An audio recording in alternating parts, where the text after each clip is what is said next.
December 20 AM Jain கல்லூரியில் போத்தீஸ் மற்றும் மின்மினி app நடத்தும் போத்தீஸ் சேலை தின கொண்டாட்டம். அம்பேத்கர் விவகாரம் தொடர்பாக அதிமுக பொதுச் செயலாளர் எடப்பாடி பழனிசாமி பேசிய காட்சிகளை பார்க்கலாம்.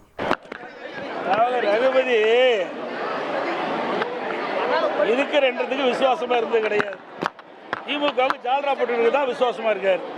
அவருடைய பேச்சை நாங்கள் பொருட்படுத்ததே கிடையாது. ஒன்று. இரண்டாவது, மத்திய அமைச்சர்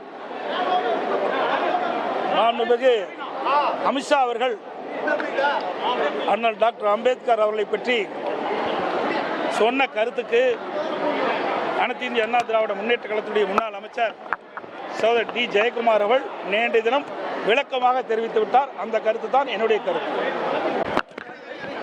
ரகுபதி ஆழ்ந்த உறக்கத்தில் எடப்பாடி பழனிசாமி இருப்பதாக தமிழக சட்ட அமைச்சர் திரு ரகுபதி கூறியிருந்த நிலையில் அதற்கு பதிலளிக்கும் விதமாக சேலம் மாவட்டம் ஆத்தூரில் அதிமுக பொதுச் செயலாளர் எடப்பாடி பழனிசாமி செய்தியாளரை சந்தித்து பதிலளித்திருக்கிறார். அந்த காட்சிகளை நாம் பார்த்தோம். டிசம்பர் 20 AM ஜெயின் கல்லூரியில் போத்தீஸ் மற்றும் மின்மினி ஆப் நடத்தும் போத்தீஸ் சேலை தின கொண்டாட்டம்.